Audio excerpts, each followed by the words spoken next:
Pour une surprise, s'en fut une. À travers la brume, c'était tellement étonnant ce qu'on découvrait soudain que nous nous refusâmes d'abord à y croire. Et puis tout de même, quand nous fûmes en plein devant les choses, tout galérien qu'on était, on s'est mis à bien rigoler en voyant ça droit devant nous. Figurez-vous qu'elle était debout, leur ville, absolument droite. New York, c'est une ville debout. On en avait déjà vu, nous, des villes, bien sûr, et des belles encore, et des ports, et des fameux même. Mais chez nous, n'est-ce pas, elles sont couchées, les villes, au bord de la mer ou sur les fleuves. Elles s'allongent sur le paysage. Elles attendent le voyageur. Tandis que celle-là, l'américaine, elle ne se pâmait pas, non. Elle se tenait bien raide, là. Pas baisante du tout. Raide à faire peur. On en a donc rigolé comme des cornichons. Là, ça fait drôle, forcément, une ville bâtie en raideur. Mais on n'en pouvait rigoler, nous, du spectacle qu'à partir du coup. À cause du froid qui venait du large pendant ce temps-là, à travers une grosse brume grise et rose, et rapide et piquante à l'assaut de nos pantalons, et des crevasses de cette muraille, les rues de la ville, où les nuages s'engouffraient aussi à la charge du vent. Notre galère tenait son mince sillon au ras des jetés, là où venait finir une eau caca, barbotante d'une kyrielle de petits bachots et remorqueurs avides et cornards. En levant le nez vers toute cette muraille, j'éprouvais une espèce de vertige à l'envers, à cause des fenêtres, trop nombreuses vraiment, et si pareil partout, c'en était écœurant. Précairement vêtu, je me hâtais, transi vers la fente la plus sombre qu'on puisse repérer dans cette façade géante, espérant que les passants ne me verraient qu'à peine au milieu d'eux. Mon superflu, je n'avais rien à craindre. Dans la rue que j'avais choisie, vraiment la plus mince de toutes, pas plus épaisse qu'un gros ruisseau de chez nous, et bien crasseuse au fond, bien humide, remplie de ténèbres. Il en cheminait déjà tellement d'autres de gens, des petits et des gros, qu'ils m'emmenèrent avec eux comme une ombre. Qui remontaient comme moi dans la ville, au boulot sans doute, le nez en bas. C'étaient les pauvres de partout. Comme si j'avais su où j'allais. J'ai eu l'air de choisir encore. Et j'ai changé de route. J'ai pris sur ma droite une autre rue mieux éclairée. Broadway, le nom qu'elle s'appelait, le nom que j'ai lu sur une plaque. Bien au-dessus des derniers étages, en haut, restait du jour avec des mouettes et des morceaux du ciel. Et nous, on attendait dans la lueur d'en bas, malade comme celle de la forêt, et si grise que la rue en était pleine, comme un gros mélange de coton sale.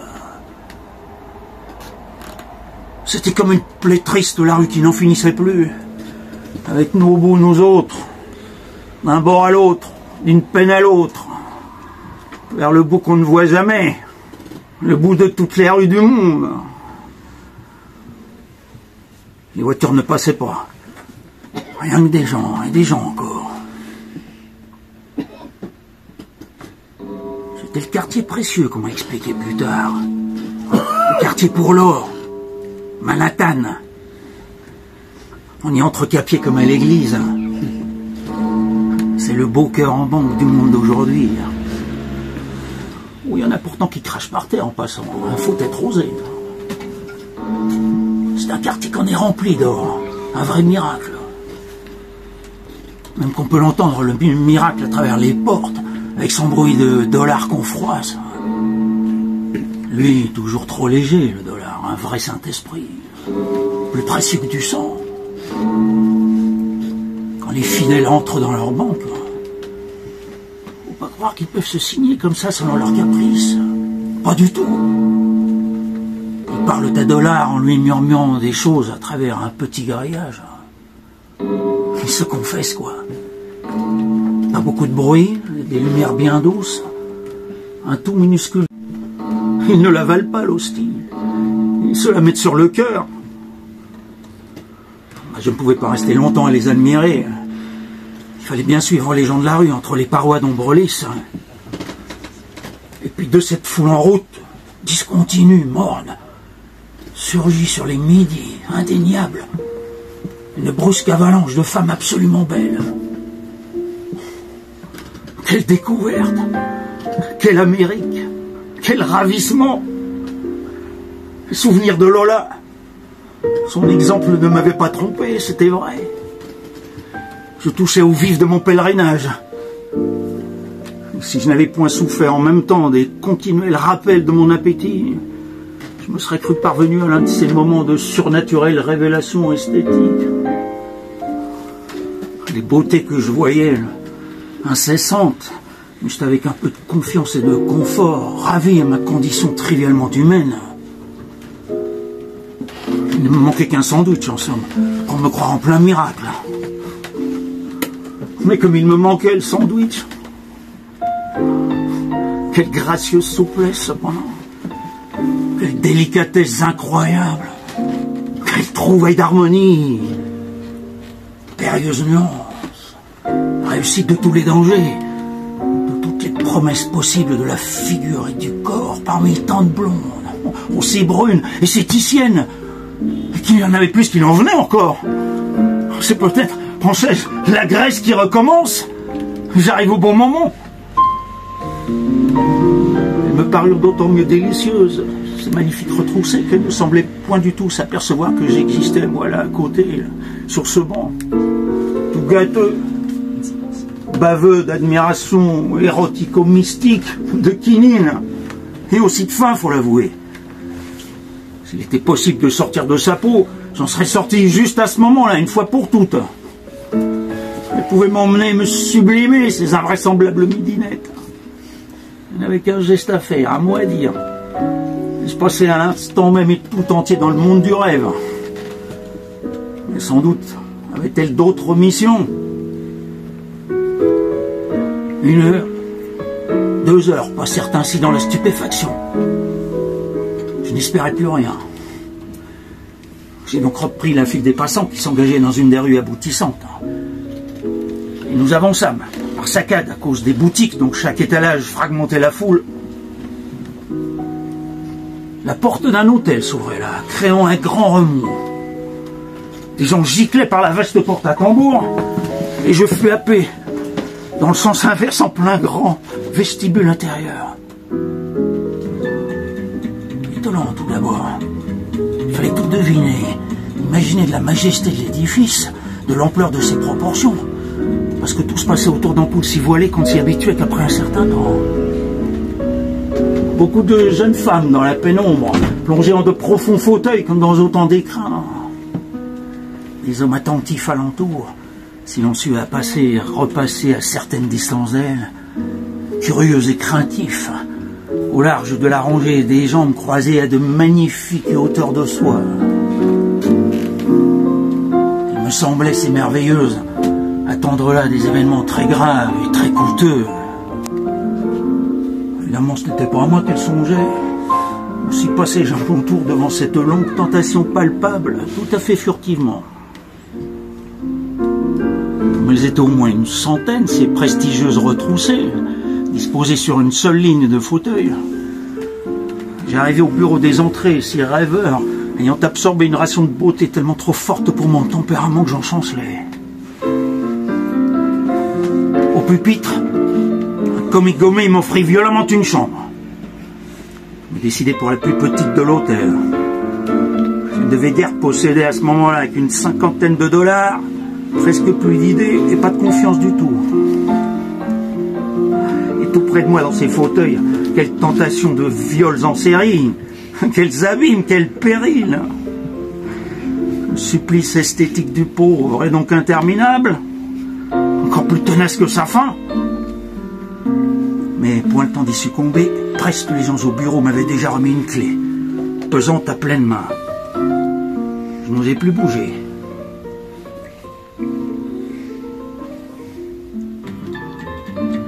Un garçonnet déluré, vêtu en sorte de très jeune général de brigade, surgit de l'ombre devant mes yeux. Impératif commandant.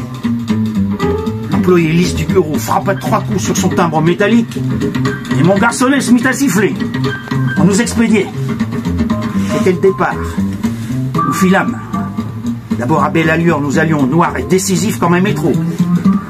Lui conduisait l'enfant. Encore un coin, un détour, et puis un autre. Ça ne traînait pas. Nous incurvâmes un peu notre sillage. Ça passe. C'est l'ascenseur. Coup de pompe. Nous y voilà? Non. Un couloir encore. Plus sombre encore, avec de l'ébène mural, il me semble, partout sur les parois. Je n'ai pas le temps d'examiner. Le petit siffle. Il emporte ma frêle valise. Je n'ose rien lui demander. C'est à lui qu'il faut, je m'en rends bien compte. Dans les ténèbres, ça et là, sur notre passage, une ampoule rouge ou verte sème un commandement. Nous avions franchi depuis longtemps les numéros 1800, et puis les 3000. Et nous allions cependant toujours emportés par notre même invincible destin. Qui suivait l'île nominée dans l'ombre, le petit chasseur galonné comme son propre instinct. Rien ne semblait dans cet antre le trouver au dépourvu. Son sifflet modulait un ton plaintif quand nous dépassons un nègre. Une femme de chambre, noire, elle aussi. C'était tout. Dans l'effort de m'accélérer, j'avais perdu au long de ces couloirs uniformes le peu d'aplomb qu'il me restait en m'échappant de la quarantaine. Je m'effilochais comme j'avais vu s'effilocher déjà ma case au vent d'Afrique, dans les déluges d'eau tiède. J'étais aux prises ici pour ma part avec un torrent de sensations inconnues. Tout à coup, le garçonnet sans prévenir pivota. Nous venions d'arriver. Je me cognais contre une porte. C'était ma chambre. La grande boîte aux parois d'ébène. Rien que sur la table, un peu de lumière saignait une lampe craintive et verdâtre. Le directeur de l'hôtel Love Colvin avisait le voyageur que son amitié lui était acquise. Il prendrait, lui, directeur, le souci personnel de maintenir en gaieté le voyageur pendant toute la durée de son séjour à New York. La lecture de cette annonce posée bien en évidence dut s'ajouter encore, si possible, à mon marasme. Une fois seul, ce fut bien pire. Toute cette Amérique venait me tracasser, me poser d'énormes questions et me relancer de sales pressentiments, là même dans cette chambre. Sur le lit anxieux, je tentais de me familiariser avec la pénombre de cet enclos pour commencer. Un grondement périodique, la muraille tremblait du côté de ma fenêtre. Passage du métro aérien. Il bondissait en face entre 2 rues comme un obus, rempli de viandes tremblotantes et hachées. Saccadait à travers la ville lunatique de quartier en quartier. On le voyait là-bas, les sphères flamber la carcasse juste au-dessus d'un torrent de membrure, dont l'écho grondait encore bien loin derrière lui, d'une muraille à l'autre, quand il avait dépassé à 100 à l'heure. L'heure du dîner survint pendant cette prostration. Et puis celle du coucher. C'était surtout le métro furieux qui m'avait ahuré. De l'autre côté de ce puits de courette, la paroi s'alluma par une, puis par 2 chambres, puis des dizaines. Dans certaines d'entre elles, je pouvais apercevoir ce qui se passait. C'était des ménages qui se couchaient. Ils semblaient aussi déchus que les gens de chez nous, les Américains, après les heures verticales. Les femmes avaient les cuisses très pleines et très pâles, celles que j'ai pu bien voir tout au moins. La plupart des hommes se rasaient tout en fumant un cigare avant de se coucher. Au lit, ils enlevaient leurs lunettes d'abord et leur râtelaient ensuite dans un verre et plaçaient le tout en évidence. Ils n'avaient pas l'air de se parler entre eux, entre sexes. Tout à fait comme dans la rue. On aurait dit des grosses bêtes bien dociles, bien habituées à s'ennuyer. Je n'ai aperçu en tout que 2 couples à se faire à la lumière les choses que j'attendais. Et pas violemment du tout. Les autres femmes, elles, mangeaient des bonbons au lit en attendant que le mari ait achevé sa toilette. Et puis tout le monde a éteint. C'est triste, hein, des gens qui se couchent. On voit bien qu'ils se foutent que les choses aillent comme elles veulent. On voit bien qu'ils ne cherchent pas à comprendre pourquoi qu'on est là. Ça leur est bien égal. Ils dorment n'importe comment. C'est des gonflés, des huîtres, des pas susceptibles, américains ou non. Ils ont toujours la conscience tranquille. J'en avais trop vu, moi, de choses pas claires pour être content, là. J'en savais trop et j'en savais pas assez. Il faut sortir, que je me dis, sortir encore. Peut-être que tu le rencontreras, Robinson. C'était une idée idiote, évidemment, mais que je me donnais pour avoir un prétexte à sortir à nouveau. D'autant plus que j'avais beau me retourner encore sur le petit plumard. Je ne pouvais accrocher le plus petit morceau de sommeil. Même à se masturber, dans ces cas-là, on n'éprouve ni réconfort ni distraction. Alors c'est le vrai désespoir. Ce qui est pire, c'est qu'on se demande comment le lendemain, on trouvera assez de force pour continuer à faire ce qu'on a fait la veille, et depuis déjà tellement trop longtemps. Où on trouvera la force pour ces démarches imbéciles, ces mille projets qui n'aboutissent à rien, ces tentatives pour sortir de l'accablante nécessité, tentatives qui toujours avortent. Et toutes pour aller se convaincre, une fois de plus, que le destin est insurmontable. Il faut retomber au bas de la muraille chaque soir, sous l'angoisse de ce lendemain toujours plus précaire, plus sordide. C'est l'âge aussi qui vient peut-être, le traître, et nous menace du pire. On n'a plus beaucoup de mal. La jeunesse est allée mourir déjà au bout du monde dans le silence de vérité. Et où allez, je vous le demande, quand on n'a plus en soi la somme suffisante de délire? La vérité, c'est une agonie qui n'en finit pas. La vérité de ce monde, c'est la mort. Il faut choisir, mourir ou mentir. Je n'ai jamais pu me tuer, moi. Le mieux était donc de sortir dans la rue, ce petit suicide. Chacun possède ses petits dons, sa méthode pour conquérir le sommeil et bouffer. Il fallait bien que j'arrive à dormir pour retrouver assez de force pour gagner ma croûte le lendemain. Retrouver de l'entrain. Juste ce qu'il fallait pour trouver un boulot demain et franchir tout de suite en attendant l'inconnu du sommeil. Pas croire que c'est facile de s'endormir une fois qu'on s'est mis à douter de tout, à cause surtout de tant de peur qu'on vous a faites. Je m'habillais et tant bien que mal parvint à l'ascenseur, mais un peu gaga. Encore me fallut-il passer dans le vestibule devant d'autres rangs, d'autres ravissantes énigmes, aux jambes si tentantes, aux figures délicates et sévères. Des déesses en somme. Des déesses racoleuses. On aurait pu essayer de se comprendre. Mais j'avais peur de me faire arrêter. Complication. Presque tous les désirs du pauvre sont punis de prison. Et la rue me reprit. Je n'étais plus la même foule que tout à l'heure.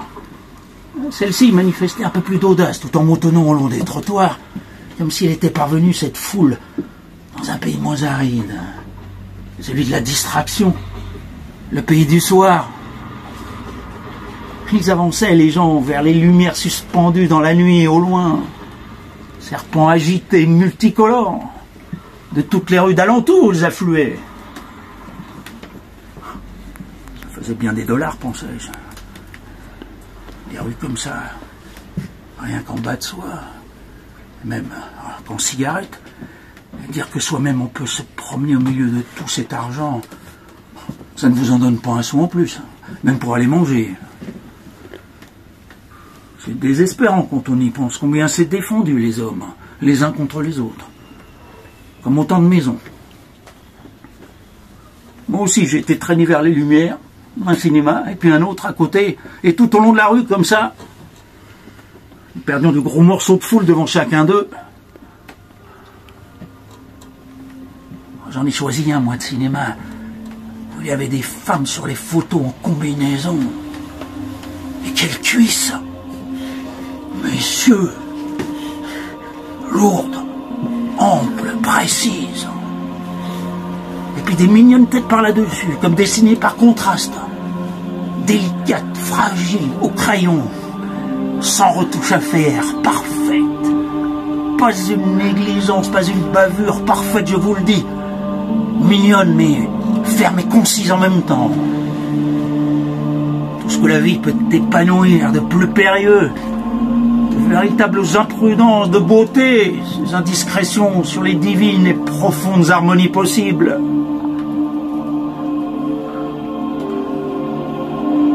Il faisait dans ce cinéma bon, doux et chaud.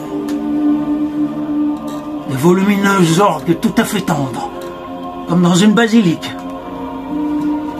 Mais alors qu'ils se réchauffaient, des orgues comme des cuisses. On plonge en plein dans le pardon tiède. On n'aurait eu qu'à se laisser aller pour penser que le monde, peut-être, est enfin de se convertir à l'indulgence. On y était soi presque déjà. Alors les rêves montent dans la nuit pour aller s'embraser au mirage de la lumière qui bouge. Ce n'est pas tout à fait vivant ce qui se passe sur les écrans. Il reste dedans une grande place vide. Pour les pauvres, pour les rêves et pour les morts. Il faut se dépêcher de se gaver de rêves pour traverser la vie qui vous attend dehors, sortie du cinéma. Durer quelques jours de plus à travers cette atrocité des choses et des hommes.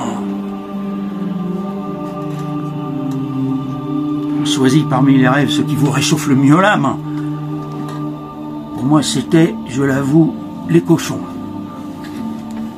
Faut pas être fier. On emporte d'un mirage ce qu'on peut en retenir. Une blonde qui possédait des nichons et une nuque inoubliable est venue rompre le silence sur l'écran par une chanson où il est question de sa solitude. Ah, on en aurait pleuré avec elle. C'est ça qui est bon. Quel entrain ça vous donne. J'en avais ensuite, je le sentais déjà pour au moins 2 journées de plein courage dans la viande. Je n'attendis même pas qu'on ait rallumé dans la salle. J'étais prêt à toutes les résolutions du sommeil, maintenant que j'avais d'âme. De retour au Love Colvin, malgré que je l'eusse salué, le portier négligea de me souhaiter le bonsoir, comme ceux de chez nous. Moi, je m'en foutais à présent de son mépris au portier. Une forte vie intérieure se suffit à elle-même. Il ferait fondre 20 années de banquise. C'est ainsi.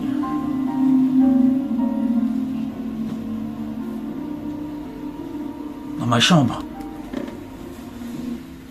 à peine avais-je fermé les yeux que la blonde du cinéma venait me rechanter encore, et tout de suite pour moi seul alors, toute sa mélodie de sa détresse.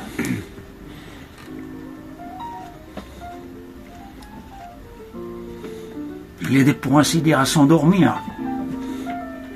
Et j'y parvins assez bien. Je n'étais plus tout à fait seul.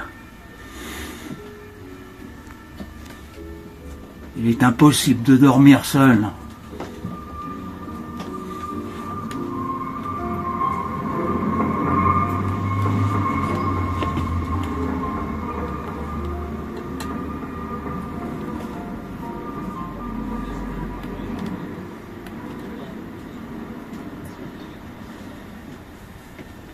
Bravo, bravo, bravo.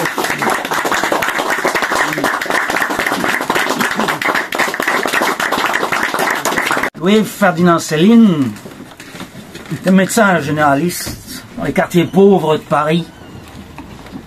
C'était aussi une sensibilité exceptionnelle. Il était fait un docteur très bon, si je me fie à mon instinct.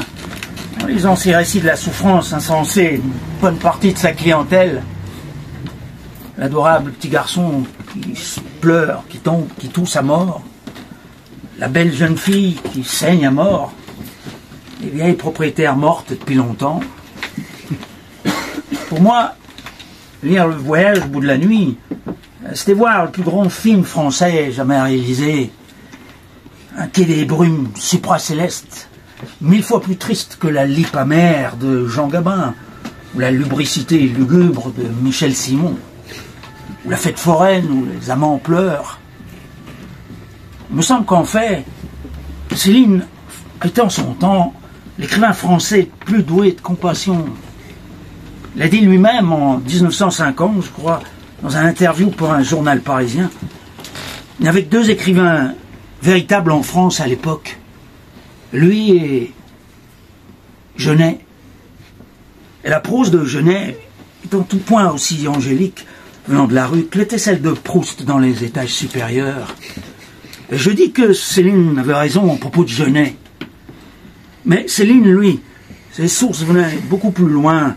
Dans la littérature française, il descendait de Rabelais, il était passé à travers le viril Hugo.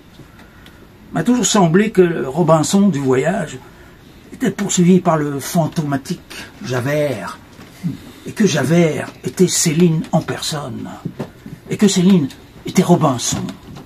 Si bien que Voyage est l'histoire du suaire du mois de Céline, à la poursuite du suaire du non-mois de Céline, Robinson. Je ne vois pas comment les gens auraient pu reprocher à Céline une méchanceté au vitriol. Ils avaient lu un chapitre sur la jeune putain de Détroit, ou sur le prêtre au supplice qui se hisse à la fenêtre dans Mort à crédit, ou sur le merveilleux inventeur dans le même roman. J'affirme qu'il était un écrivain d'une intelligence et d'un charme immense, suprême, et que nul ne peut lui être comparé. Il a ce ton moderne et flamboyant qui envoie valser la rancœur de l'horreur, cette douleur sincère, ce haussement d'épaule et ce rire de rachat. Il a même fait rire et pleurer Trotsky. La crise politique de notre temps n'est pas plus importante que la crise turque de 1822, à l'époque où William Blake écrivait ses lignes sur l'agneau. Camus ferait changer la littérature en simple propagande, avec ses discours sur l'engagement. Je me souviens de Robinson. Je me souviens du docteur en pleine miction au bord de la Seine. Moi-même, je ne suis qu'un ex-marin. Je ne fais pas de politique. Je ne vote pas. Adieu, pauvre souffrant. Mon docteur.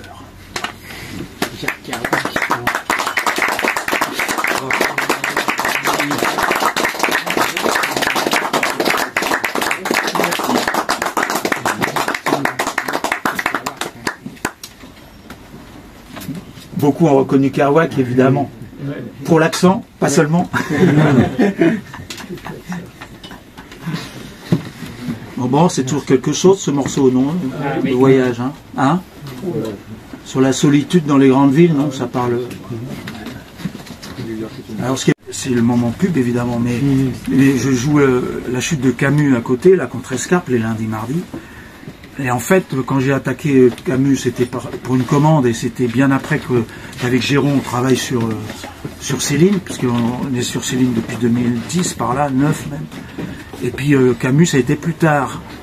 Et puis j'ai eu beaucoup de mal avec Camus, parce que la langue était tout simplement... c'était pas une pièce de théâtre, c'était compliqué à traiter ce texte. Mais au fond, à force de le jouer, là, il y a un jeune camarade là-bas qui est venu avant-hier, qui est espagnol, et qui m'a fait un compliment, c'était sympa. Et dans la chute, il y a quand même quelque chose qui relie fondamentalement à Céline. On peut dire peut-être pour rigoler que ce sont des moralistes tous les deux. Mais surtout, à ces étages élevés où ils sont, il y a cette connaissance, cette préhension de la solitude de l'homme contemporain, quoi, tout simplement, qu'on retrouve dans la chute, aussi à la fin notamment.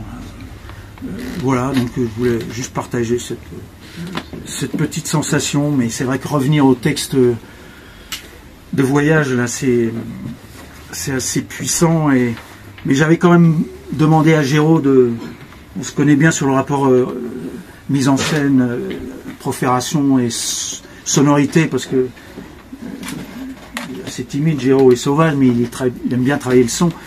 Et moi, voilà, personnellement, ça me porte aussi de travailler avec dans ces conditions-là, même dans une librairie, peut-être surtout, fortiori dans une librairie, où on attendrait peut-être soi-disant moins de théâtralité, mais là, je pense que justement, il faut la créer, cette théâtralité. Et la langue, c'est pas qu'elle n'y suffit pas, mais il faut quelque chose, quoi. Enfin, c'est mon sentiment. Et votre silence en dit long. Vous êtes terrassé, sans doute. Non, vous l'habillez très bien, hein, votre texte. Bon. On ne s'attendait pas à une conférence en plus. Ah, merci. Christian Bouquet, pour ceux qui ne le connaissent pas. Micro. D'autres projets céliniens? Oui, il faut le dire, on est sur Mort à Crédit depuis fort longtemps, mais le montage est fait sur l'enfance, et on travaille en ce moment plutôt sur la scénographie, on cherche une idée avant de le présenter dans un petit théâtre parisien, ouais. Et alors c'est marrant parce que Mort à Crédit, ça je voisine d'une langue à l'autre là en ce moment avec les deux textes, ça n'a rien à voir, c'est très très marrant, rien à voir. On sent que dans le voyage il y a quand même encore la posture de l'écrivain classique, non, hein? Et il s'écoute écrire, enfin ça se sent. Les écrivains s'écoutent sans doute écrire, mais ça se sent un peu. Donc je sais pas si vous en pensez, mais quand même il y a des choses un peu. On voit mieux avec le temps, nous, à notre génération, les instants de fabrication. Hein. Quand il noircit sa solitude et tout ça, là, on sent bien qu'il est derrière tout ça. Il a une vraie solitude, l'homme Céline, évidemment. Mais on rajoute. Dans New York, on rajoute, c'est normal. Voilà. Portée universelle. Voilà. Là, on voit quand il est un peu gourmand, qu'il tire un peu à la ligne là-dessus, sur la noirceur. Mais voilà, ça reste difficile à jouer, mais c'est normal, c'est les textes ça parle d'abord à l'intime, mais... Quand tu avais fait Mort à Crédit, tu sais, dans cette librairie de banlieue, là où on était allé une fois, c'était à la Nation, au Champ Magnétique. Au Champ Magnétique. Et il y avait cette scène qui a fait bidonner toute la salle sur les vomissures à bord. Ah bah oui, la traversée de la Manche, c'est sûr que celui-là, il fera le succès de la pièce ou pas du tout. Hein. Arletty l'a bien raconté. Hein, Arletty, elle l'a lu, ça? Oui. La traversée. Elle est magnifique, Arletty. Ah oui, oui. Ah, on est d'accord. Hein. Oui, dans Mort à Crédit, ses lectures sont fantastiques. Ah oui, vraiment très très bien. Elle a une puissance masculine et féminin. Exactement, oui, c'est ça. Ouais.